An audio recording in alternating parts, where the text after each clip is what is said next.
What's up? Welcome into today's episode of FanDuel, or not FanDuel, Pushing the Pile. Wow. Brought to you by FanDuel Sportsbook. We can call it FanDuel, pushing the FanDuel today. We will be pushing the FanDuel because we'll be talking about the lines, the over-unders of the entire slate of the weekend games. But first, in the first off the ball segment, we're going to get to a little Hall of Fame news. The semifinalists were announced. I'm going to go through them here very quickly. It's going to be terrible podcast content, but just hear me out. Eric Allen, Jared Allen, Willie Anderson, Anquan Bolden, Jari Evans, Antonio Gates, James Harrison, Rodney Harrison, Torrey Holt, Luke Kuechly, Eli Manning, Robert Mathis, Steve Smith Sr., Terrell Suggs, Fred Taylor, Earl Thomas, Adam Vinatieri, Hines Ward, Ricky Waters, Reggie Wayne, Richmond Webb, Vince Wilfork, Steve Wisniewski, Darren Woodson, and Marshall Yanda. Some good players on the list, bud. So if you can keep all that in your head at one point, we're going to discuss who we think should get in. So now between 4 and 8 get in every single year, I believe, is the number. Who do you think of that list deserves this year? Not necessarily in time, but this year, who's getting it? I mean, it's tough. You put the this year on there and you emphasize it. I just went down. I wrote down a couple names of guys that I think should definitely be Hall of Famers. There's some guys on this list where we can play the game. It's like I'll say a name and you react with your facial expression. You give me some weird looks on some of these names. Yeah, I did. I would imagine. Some of them I couldn't believe were out. Some of the names I wrote down. Jared Allen. Got to play with Jared Allen. That guy's a production dude. Ton of sacks for old Jared Allen. Torrey Holt, part of the greatest show on turf, correct? He was fantastic to start his career. Well, I would imagine that the show was even greater because of him. Yes. James Harrison is a guy that could, I think he's like everyone wants him to get in. He's a guy that fans, when they go to Canton, they'd be like, "That's James Harrison's bust." You don't even have to look at the stats. You could just be like, I'm not here to argue with you. That James Harrison bust looks awesome in Canton, Ohio. He's got a DPOY to his name, 4 All-Pros to his name as well. He really burned hot. He was a guy that started his career off as a special teamer. Had no business. He was UDFA. No business like seeing a football field. Didn't go to the combine. 6', 240 as an edge rusher.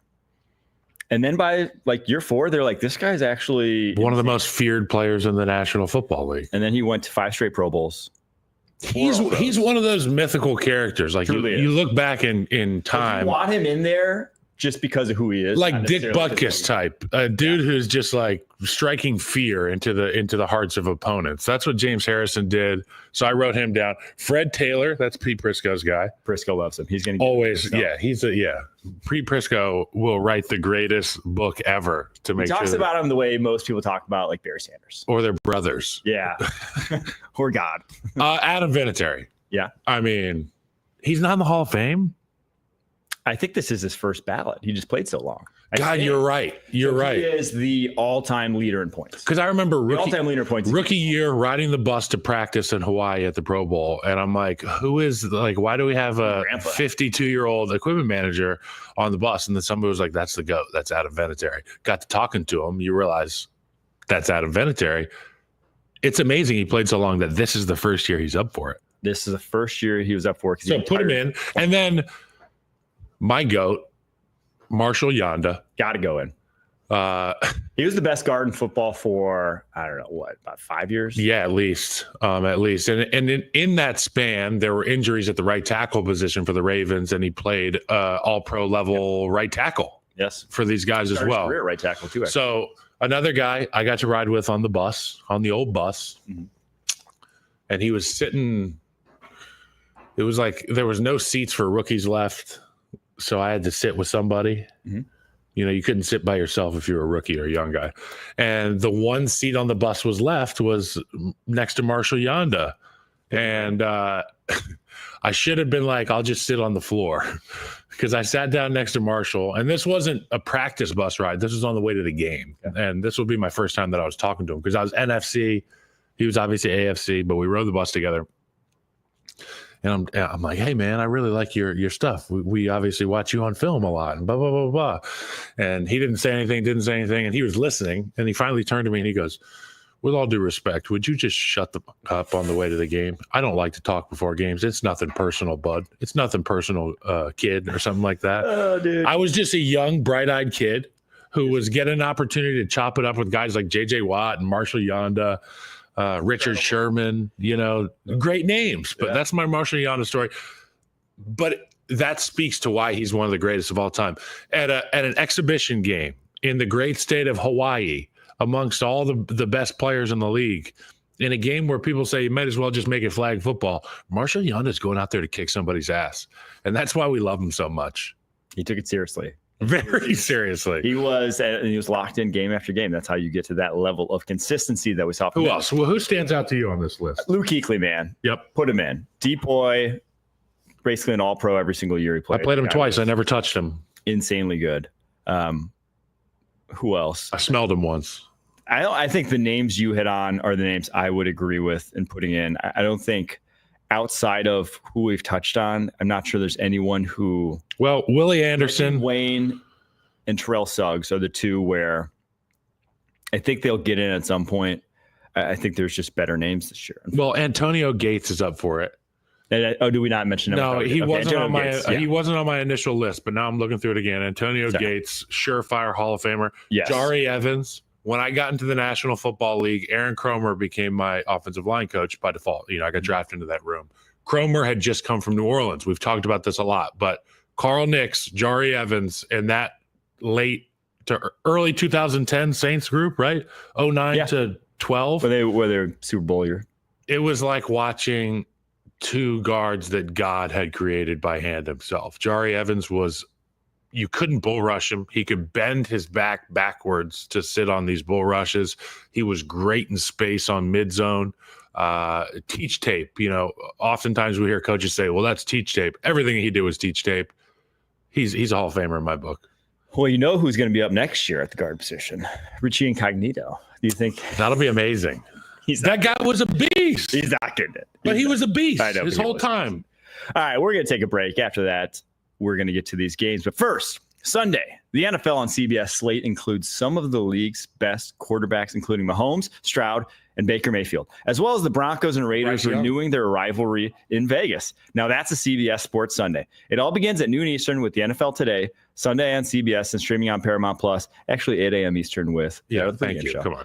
All right, we're going to get to our locks and the slate right after this. It's a team almost too good to be true.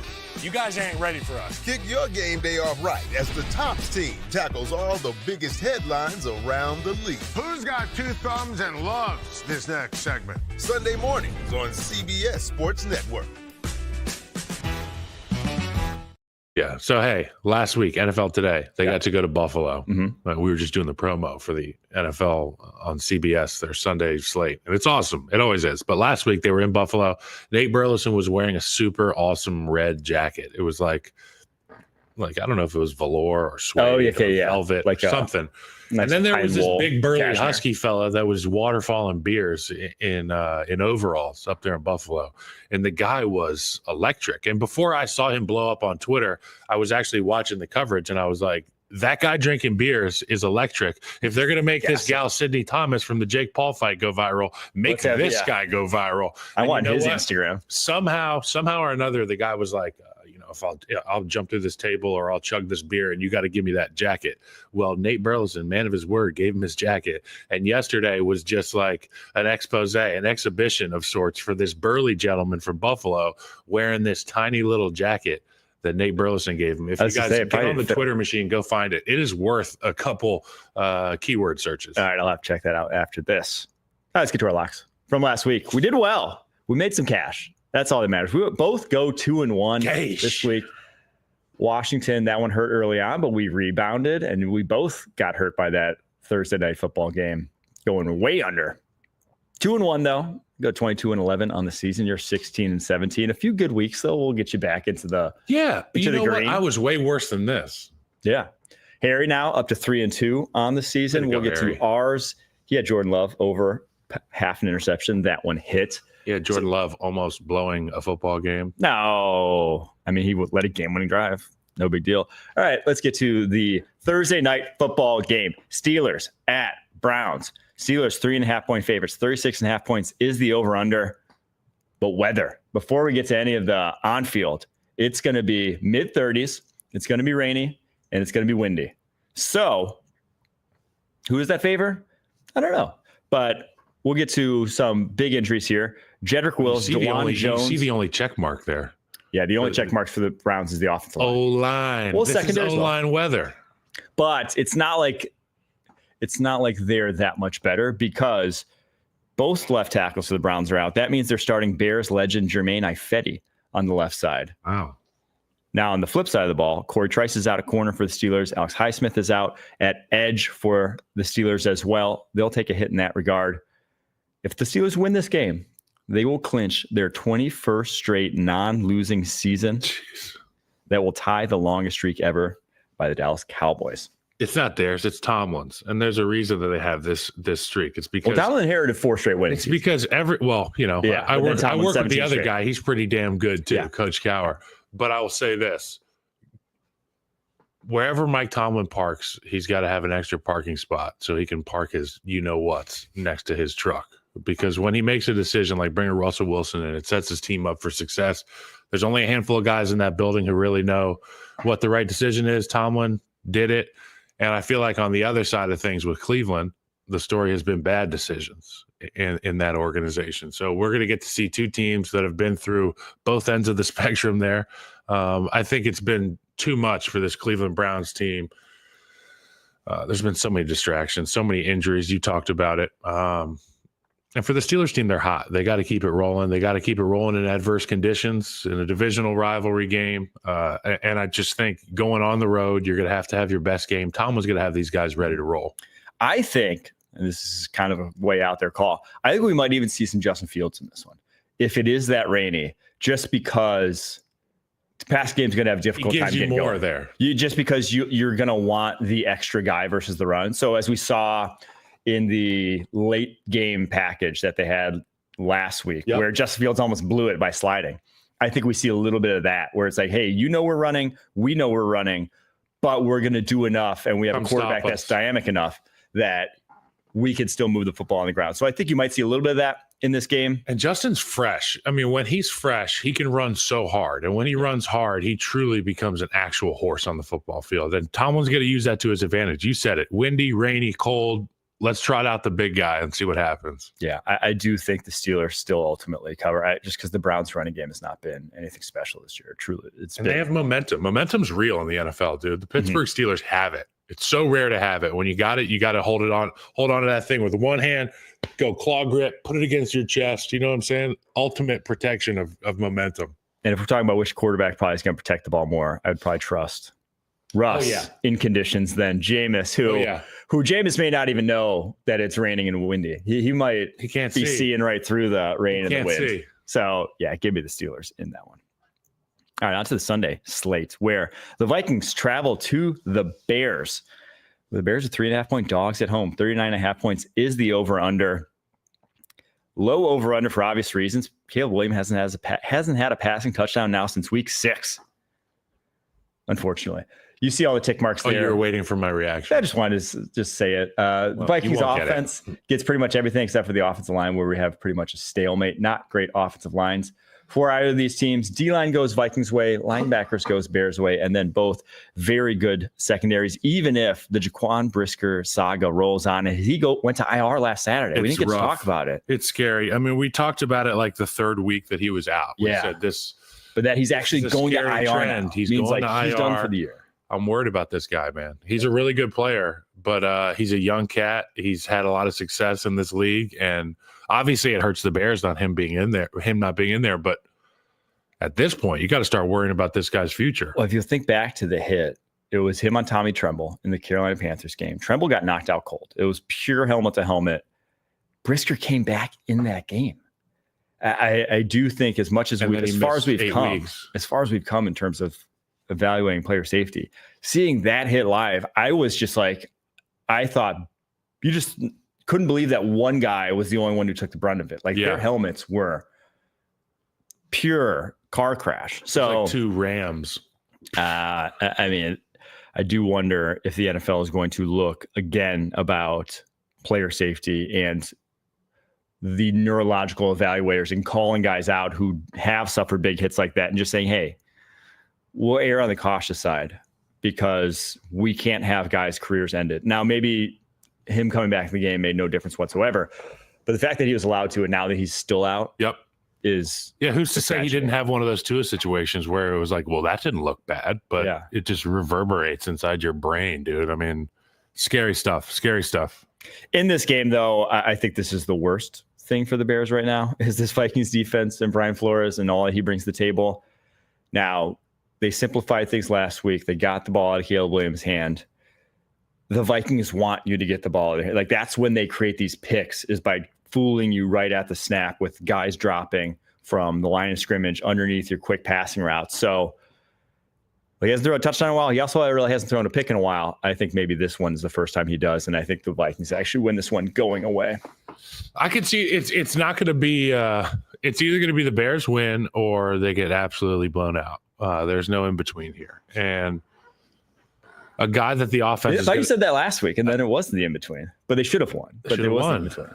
Should have won inches. Yeah. Game of inches, quite literally. DeAndre Swift. Huge part of this offense. Mm-hmm. And with that pressure package, you're going to need a running back to be a quick hitter, something in the flat, a halfback choice route. Yeah.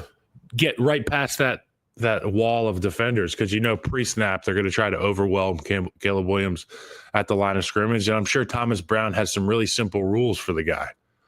Doesn't want to make it overly complicated. If you see this, we're doing this. If you see this, we're doing that. Mm-hmm. Anything else, we can try to check to another play or change protection, but that's going to be the game. It's the line of scrimmage pre-snap. And I think with this groin that DeAndre Swift's got going on right now, that's going to be the story of the game. If DeAndre Swift can't be relied upon, play in, play out, because we know that's where they rely on pressure, play in, play out with that defense, the answers are going to have to be receiver-based. We've seen what happens before when these guys don't get separation. That's when the sacks come in bunches for the Chicago Bears. So I hope that they do have a game plan. And if they don't, to your point, it could be ugly. The Bears now the hardest remaining schedule in the NFL, an average of 72.9% winning percentage against that they're facing. It's tough. We had our chance to get out ahead early on in the season, and we definitely pissed out our leg a few times. It's over. All right, Bucs, Giants in New York. Giants 5.5-point dogs starting Tommy DeVito this week. 41.5 points is the over-under. A battle of the two of the coldest teams in the NFL. The Giants come in having lost 5 straight. The Bucs come in having lost 4 straight. Different types of losses. Yeah, that's a very good point. If you see the tail of the tape, offense obviously favors the Bucs with the head coach, quarterback, backfield. Mike Evans may be back this week, though, so receivers may be close, but the Giants obviously have the edge there. O-line a wash, but Tristan Wirfs, that's assuming he doesn't play. If Tristan Wirfs does play, they obviously have the better offensive line in this one. Defensive line goes the Giants' way, but linebacker secondary going the Bucs' way because Jamel Dean may be back off of IR. He at least practiced yesterday. So 21 guys between the two teams on the injury report. So you can tell a lot by, like yesterday, you said the chat asked, what's a under the radar way to see if teams are checked out, to see if teams are, bad culture was the question, but really, how do you know your season's over? Go look at the injury report. And sometimes it's really telling because guys have real injuries. And then there's a bunch of guys who are hamstring, limited participation, hamstring, wrist, abdomen. Like, let's go, guys. I know. That's the type of matchup we got right now. And at the top end of that spectrum is a bunch of tough guys that are out there battling week in, week out. We don't hear from them, right? They're just out there balling. But then there's 21, 22 guys between these two teams that have been relied upon to play that aren't even practicing right now. So that's where we are in the season right now. For the Bucs, though, they have a great opportunity over the next 3 weeks to get back into this division. And truly down the stretch. Schedule. They have one of the easiest schedules in the NFL going forward. If I could read them off here. Giants this week, Panthers next week, Raiders, Chargers, Cowboys, Panthers, Saints. One team in the mix that could even make playoffs. That's an easy go of it. I think if you were counting them out after 4 straight losses, I think they very well still have a good path towards winning the South. Also, you just weren't watching. You just weren't watching these guys because they have been balling. Okay, they are the team that beat the Lions, and they're behind the best team in the NFL. They've been behind the 8 ball in injuries, but injuries at the biggest positions. Sure. I mean, this is an offense that's explosive, dynamic, can go down the football field. They haven't had that guy. They haven't had Godwin. They've got Wirfs banged up now. Cohen, Baker Mayfield, they've been awesome. The running game, Bucky swerving. These guys are fun. It's a fun team, and like you said, they can win out, dude. They can win out. And this is one of my favorite. They're the much better team than the Giants right now. And Tommy DeVito, as fun as he was last year, he was not a passer of the football. I need that anytime touchdown, though, son. I'm going to need that, son. I'm going to need to hold that, son. All right, let's get to Patriots at Dolphins. Dolphins 7-point favorites. 45.5 points is the over-under there. Don't look now, but Tua Tagovailoa, 4th in the NFL in EPA per dropback. The Dolphins offense is back, folks. And as you see on the screen there, every tick mark except for the defensive line going the Dolphins' way in this one. They are the much better team. That's why they're 7-point favorites. And they're great at home in November, have the longest winning streak in the NFL in November. That home field. The Dolphins? Heat advantage late in the season. Wow. Yeah. So, I mean, I think they win. I wonder how polar plus. opposite their stats are on the road in November, December, but probably just completely different. Yeah. Because they are terrible on the road. But they're fun. The offense right now is so much fun to watch. And I think the biggest thing is their running game. The difference between when they had Tua and when they didn't have Tua, obviously the passing game much better, but like the running game is finally back on track. So because of that, I think they win. I don't know if they win by 7+ though. It's just a big number to cover. The way Drake May's been playing, guy's been. Jonnu Smith is worth 5 points himself. Is that a 5-point bust? That's the play. Does he move the line? That's the play. If he's out, it's the sharps tell me. That's what the sharps tell me. Sometimes they come to me in my dreams. I don't think those are sharps. I think those are demons. I mean, you can see somebody and speak to somebody about that. No, seriously. I mean, we talked about 34 being the number that we saw on the scoreboard for this Dolphins offense, and it's like, there's the Dolphins. What happens now? Now it's a wait and see, right? We got to see if they can bring that every week. Tua's been awesome. I mean, so quickly we forget that just 2 months ago, I was like, hey, man, if it's time to pack it up, it's time to pack it up. But he goes out here and he's top 3 in the NFL. So I guess I'll shut up about that, Tua. I think Dolphins win. I'm not sure they cover, but I also like the over in this one. I think we see some points put up on the scoreboard specifically by the Dolphins, but I think also the Patriots can keep pace a little bit. So I think we see something like a 30-24 sort of game. 30-24. I love that. I'd say 30-17. 30-17. All right. 24 is a little crazy there, bud. All right, we're going to take a quick break. After this, going to get to a few more games on the slate. Wait a minute, get it how you live it. 10 toes in when we standing on business. A major prize at stake. The NWSL Championship, Saturday in primetime on CBS and streaming on Paramount Plus. Titans at Texans. Texans 7.5-point favorites. That line's been moving towards the Titans this week. 41.5 point is the over-under. As you see on the screen there, not a lot of reasons to love the Titans in this one. They are pretty much outclassed in every positional group across the board. But it's always interesting to look at it like that. Will Levis is a gamer. He's an X factor, dude. He's an X factor. That's a great way. This reminds me of the last time we saw a quarterback that could be a little bipolar with his play.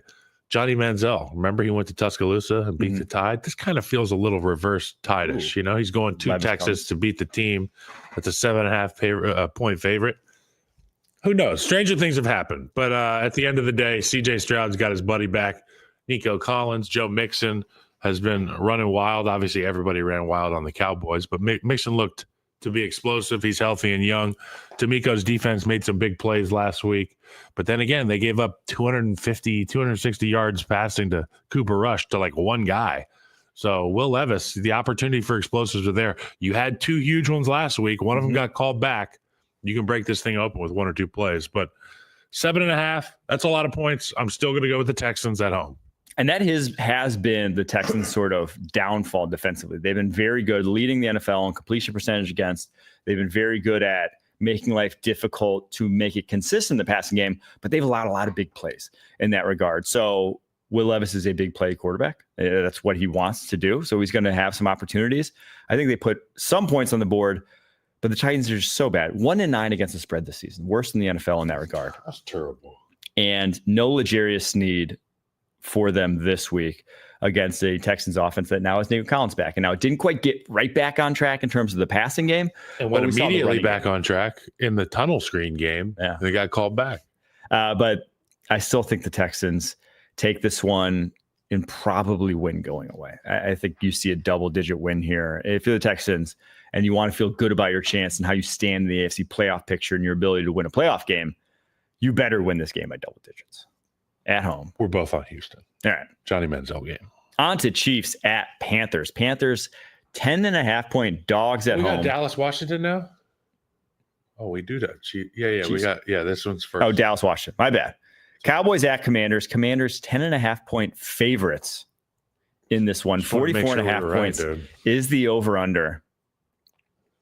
I don't see a lot of reasons to love the Cowboys, and there are even fewer when you take into account that Tyler Smith and Zach Martin are not practicing, and Jake Ferguson had a concussion and is unlikely to play this week. That Tyler Smith roll-up was unfortunate. That's happened to me a few times. This is the first time ever that the Cowboys are 3 games below 500, while the Commanders are 3 games above in a matchup between the two teams. You want to know the only saving grace for the Dallas football Cowboys this week? Say yeah. Yeah. I don't know if there is one. They're not at Jerry's World. Yeah, right? Where they just get their ass kicked. They are not at home. Okay. I've been on teams. The sun there. I've been on these teams that get their asses kicked so bad, and it's better to get your ass kicked on the road because at least you don't have to get laughed at, booed out of the stadium by your own fans. Okay. You get to go to Washington, play a team that you hate historically. This used to be a big time rivalry game, right? Mm-hmm. Go play Washington. Don't look at the scoreboard. Play as hard as you can if you're the Cowboys. Give yourself an opportunity to potentially be on the roster. There's going to be guys, like you said, with injuries to Zach Martin and Tyler Smith. They're going to get opportunities in this football game, okay? The offensive line has been a big question mark for this team. Go step up against a pretty lackluster group up front for the Washington Commanders. Make some plays. Make some blocks. Make a name for yourself. There's some meat on the bone as it pertains to Jaden Daniels' performances. As of late, I'm not sure if he's healthy or not. Last 3 weeks, under 210 passing yards in all of those contests. And it's not like they haven't been dropping back to pass. They've needed him in a few of those to come back and still haven't been able to get it going. But man, week and a half of rest because, right, they played last Thursday night. So, more rest than usual. I think at this point he should be back from that rib. Look, he's one play away from re-aggravating it, and then we could be in the window of recovery again. What we saw at the beginning was a guy who got hurt clearly, and when he went out there and played the first time against the Bears, it was a Herculean effort, right? We thought Mariota was going to be the quarterback. He went out there, took a shot in the ribs in that game, and then we've seen a couple letdowns relative to his performance earlier in the season. He was off the charts at the beginning of the year, literally. Now he's human. I'm wondering if he re-aggravated it along the line because these rib things, they linger. And you get a bye week, it may feel better, but you come back and you do one thing awkwardly, I'll tell you from experience, it gets shitty really quick for that rib. I do just think this matchup, there's no reason to like the Cowboys. I love the Commanders. Zilch. But I have questions about this quarterback moving forward. Because the running game for the Commanders is so dynamic. Been such a easy button for them all season long, and they're going to. It's one of the worst run defenses in the NFL. We just saw it last week. The Texans, who haven't ran well at all of late, all of a sudden it's back. So, love the Commanders, love the over in this one, and for the Cowboys, sadly, they are the dregs of the East. They're right there with the Giants. It's tough. What a time to be alive! All right, Chiefs at Panthers. Panthers. As I mentioned, 10.5-point dogs, 43.5 points is the over-under in this one. This feels like a sneaky Carolina keeps it close game. I think 10.5 is just too much for how the Chiefs are playing, right? When they're struggling to put up points on anyone, or when it's just like they need to put together full drives. The explosives, the big plays are so few and far between. Worthy stepping out of bounds. They need Mahomes to hit like 4 third downs for them to score a touchdown. And Panthers, Adam Thielen back practicing this week. Big. Not that big, but I mean, he's a guy he threw to. That's a target you can trust. That's a guy who Yeah. knows the route. That's a guy who understands the playbook, for Christ's sake. So, and with the way Bryce Young's playing, I don't know. I will say, great stat this week by the CBS research team. This is the quarterback with the best winning percentage record in NFL history with a minimum of 20 starts versus the one with the worst. Bryce Young, 4-17. And we're still talking about it being a potential ball game. Well, 10.5 points. In terms of the spread. Yeah. I think it's something, it ends with the Chiefs winning pretty comfortably. Classic red versus blue. But you could be up 17 points. And we saw Bryce Young lead against the Broncos, a little backdoor over. I think you could see a late drive Panthers. That's what I'm saying. He's going to sling it around at the end of the game. Canals is going to give him opportunities to do that. Yeah. Red versus blue game, too. I like the jersey combination. It is. It's going to be pretty there in Carolina. We rarely talk jersey combinations, but I do like that one. Lions Colts. Reminds me of Halo. Oh, the red versus blue. Classic. Master Chief. On to Lions at Colts. Colts, 7.5 point dogs. 50.5 points is the over-under, and we did it. Our very first one of the season. The clean sweep. Wow. Every single positional group, every single tick mark going the Lions' way in this one. The Colts are just outmatched. That's how you become 7.5 point dogs at home. Now, O-line, I think, would have been close had you had Bernard Raymond, but he's unlikely to play this week. Secondary, Emmanuel Mosley with a pec, who's been out all year with that. Practice in full on Wednesday. So reinforcements coming for the Lions there because, well, they need them. Like half of that defense is out with injury for the season now at this point. But it just hasn't mattered. Lions roll it up on everyone. I'm not sure 7.5 points I love just because the Colts will try to run it up too. Like the Colts will play ground and pound against this Lions team. It will be a ball control game on both sides of the ball. No, I think the Lions can do it much, much better. They're going up against the They're Indy explosive defense. In their ground and pound. That's allowed 143 yards per game on the ground, one of the worst in the NFL. Now, they've been better of late. They obviously had such big early season struggles, but still not a good one. And when you're going up against the Lions, you better have a darn good run defense or you really just don't have a chance now against this team. But I kind of like the under because I just don't think – I think both teams play a clock-eating type of game. 50.5. Yeah. So we could see a game like the Packers Bears last week. I could see 30-10. There were only a few stops in that game, but everyone put together drives every single time. I think we see that. I think we see drives happen, few possessions, and because of that, I like the under. I agree with you. And I feel like that middle of the field is going to just get worn out, right? Mm-hmm. Like just... And there's always the opportunity that when you're playing the Colts, that you just get the Anthony Richardson dud and they put up 10 points and then you're hitting the under almost regardless. I'm going to stop talking about Anthony Richardson because people have been in my mentions about the way I talk about him. Or you get a little too much. Yeah, I'm just going to keep it to myself. I like the guy. I've said I believe that he's still, I still think he's got the goods. You just need to see development. Somebody got mad at me and Pete for alluding to the fact that maybe Anthony Richardson isn't the first guy in and the last guy out, and I got killed in my mentions. So I'm going to be nice. I'm going to be nice for a week straight to Anthony Richardson, and I hope he has a great game. Well, he technically was the first guy out when he tapped his helmet. Yeah, you're right. So, you got a head start. At least. That's a damn good point, Mike. Thank you. Get out of my mentions. Actually, we appreciate you listening, and we appreciate the mentions, albeit some of them disrespectful. We can take. That's what X is for, though. That's what we're going on to. Actually, we're doing a break now before we get to Denver and Las Vegas. All right, we're gonna take a quick break. Then we're gonna get to the Broncos at Raiders. Historic rivals with unforgettable seasons meet in a game of honor. The Army-Navy game presented by USAA, December 14th on CBS. Criticize work ethic. I'm supposed to have People opinions. just hate when you criticize someone's work ethic. I'm supposed to have opinions. I'm as not criticizing. As if you were in the NFL, like seeing locker rooms. I had and, like, horrible habits in the NFL at times. I had terrible habits. Yeah. You know what I'm saying? Like, I was a guy that went home. Your perspective to say. I would go home from work at 5:00 and sprint to my bed to take a nap until 7 so I could play PC games till midnight. Like, I was a degenerate. You know what I'm saying? I was single. I had a roommate with me that I went to junior college with. We had a damn good time. Like, we'd order out every night. But you see bad habits. But I worked hard when I was in the building. I'm not questioning his work ethic. I'm questioning some of his habits from a guy who had bad habits. And again, you see like the difference between when you have bad habits and when you don't, what you're capable of. Or you can see it on a long scale. Like if you zoom out, you can see a guy like I played with a guy named Cody Whitehair who played a lot longer than me. And his habits were a lot better than mine. And you could see it play out over the course of history. A guy like Kelvin Beachum in Arizona, who I know is living right. And also it's reflected in his play. The guy's been lights out and he's like 35 and a preacher, but he's blocking guys because he's got good habits. Yep. That's all that I'm saying. I'm just saying he's 22 years old. When I was 22, I think I was still in junior college, buddy. Okay. And you think my habits were great then? Not at all. All right. Okay. They said no smoking cigarettes in the team meeting. All right, boss. Like, let's bring it in here. We got to focus up. Anthony Richardson, definitely not doing that.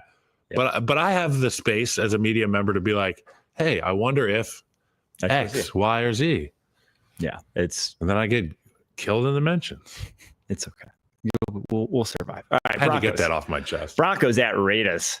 Raiders 5.5-point dogs at home. 41.5 points is the over under. A lot of big lines this week. A lot of 5+ lines. So we're expecting a lot of not close games, shall we say. Big lines. The Raiders right now, dead last in the NFL in takeaways, dead last in the NFL in turnovers. That's not good. There's only been one other team in NFL history to manage that feat. Any guess? I'll give you a hint. They didn't win a single game. Oh, the Detroit Lions. The other one.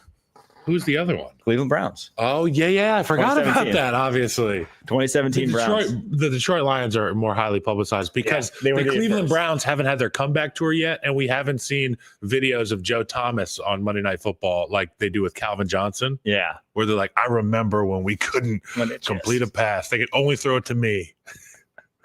Okay. Yeah, Raiders in That's terrible. Rare air. And they're going up against a team that also will not give them any takeaways. The Broncos, besides a few fumbles here and there, Bo Nix has just not been throwing picks. And the offense has kind of been humming. And the defense has kind of been humming too. So this is a difficult out. I like the under actually a lot in this one because I don't think the Raiders score. Flat out, I think they score 10 points or fewer.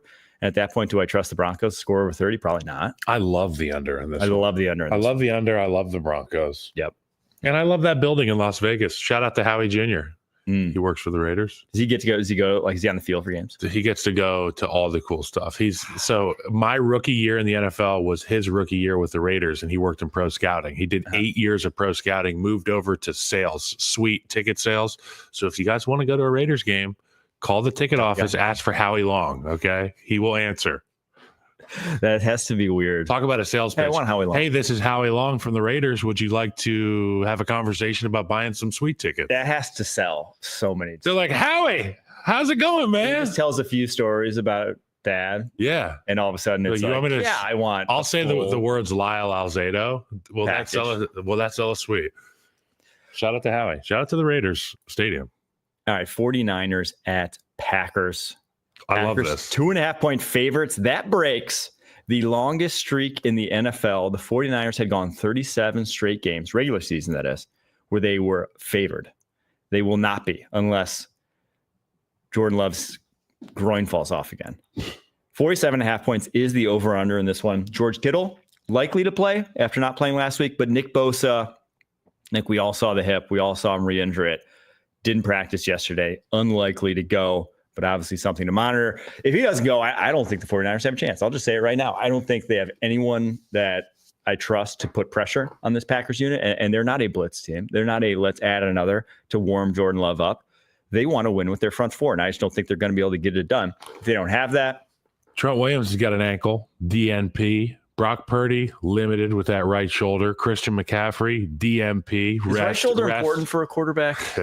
I didn't play, so I can't speak on that. So obviously Ward dealing with family issues, and we're thinking about Charvarius and his family, but still a limited participant.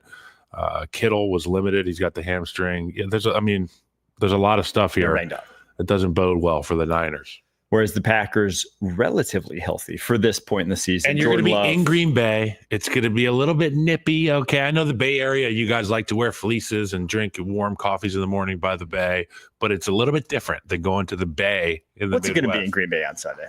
And even if it's 55 or 60, you're going to be in Green Bay. You're just going to feel colder. You're going to feel alone. It's only 45 on Sunday. That's going to be great. Boo. No. But that's like we're getting into the NFC North weather. Close. I want 25. I know what you want. I was at that 49ers playoff game where it snowed. But I'll tell you, if you're on the limited list, nothing feels good in 45-degree weather. Your ankle, your hamstring, your shoulder. Okay, go on. Your bones hurt. But that's weather that favors the home team, or should have in that game. 45 is like, you can stomach 45.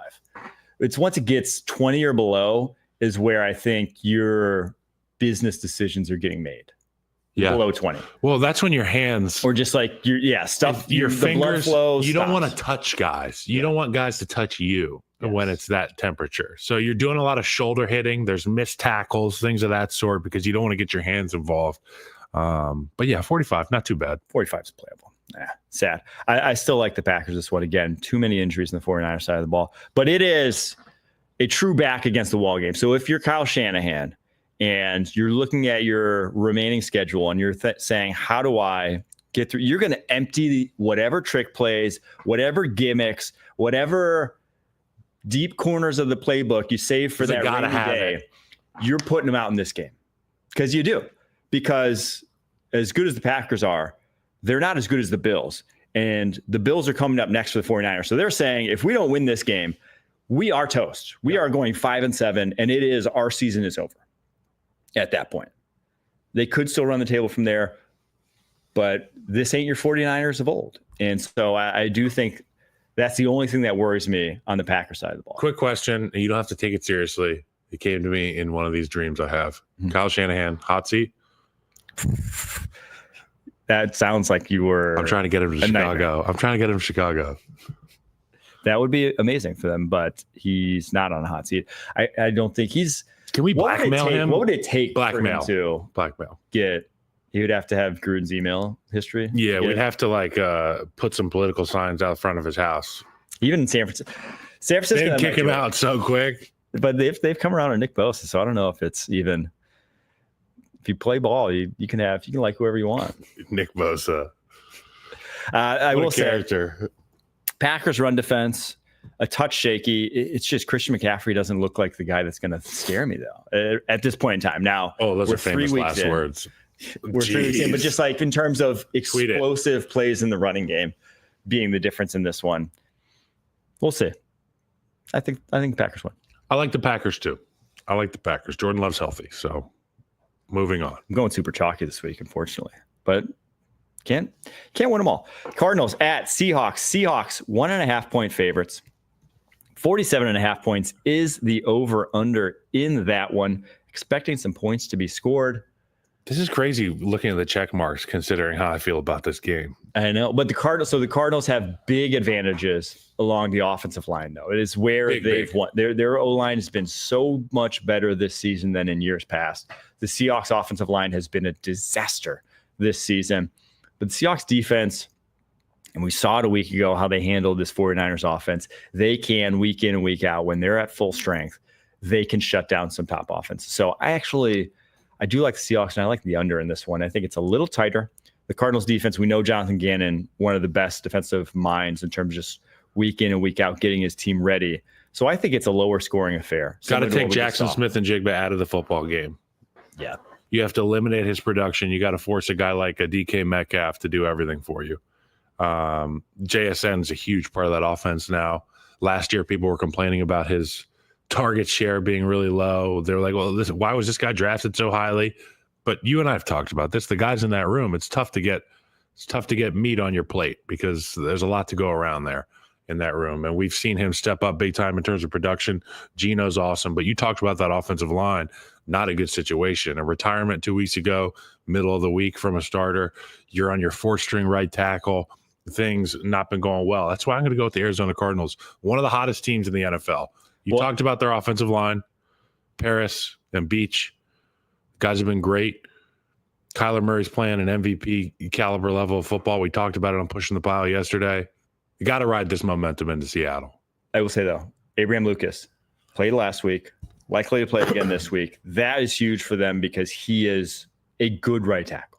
So he's back in. He is back. Great. And so that bodes well for them because that should help. Not pretty. The interior, still scary. And I think if you're the Arizona Cardinals, you will see a blitz-heavy plan to really try to warm up Geno Smith and test if those guys in the interior, those slow-footed guards that they got, can handle stunt. Better have a good plan for scramble drill because Geno Smith figured out how to run last week, and we all saw that old man can run like a young buck. So keep that contained rush in mind. I like the Seahawks because of Lucas bringing some stability to at least their pass protection in this one.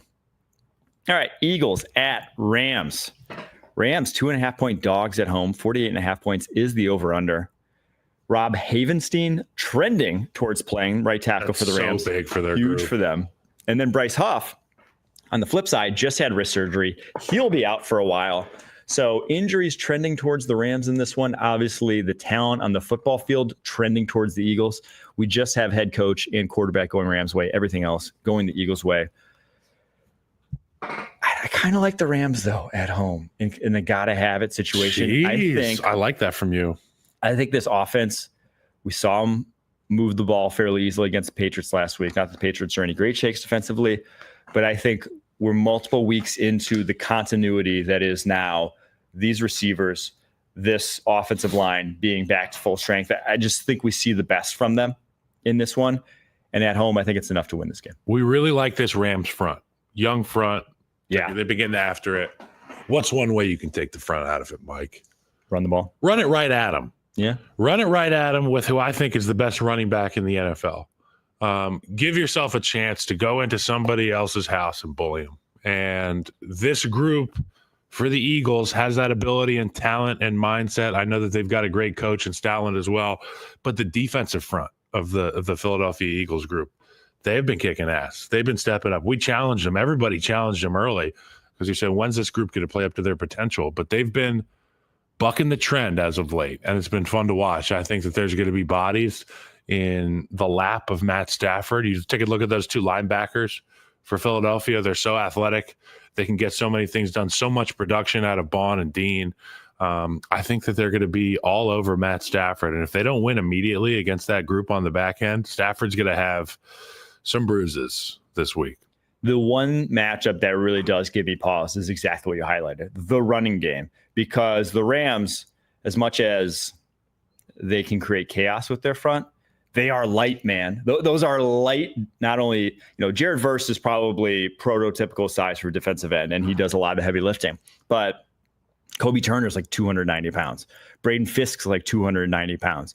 Byron Young's like 240 pounds on the, they no are space a light eaters. front that doesn't want to see the 360 pound guards that the Eagles got, right? Yep. They don't want to eat a double team. They eat a deuce. Lane block. Johnson, Mekhi Becton, backside B. They have no interest in Come it. on. So how they handle that is obviously going to be the story of the game.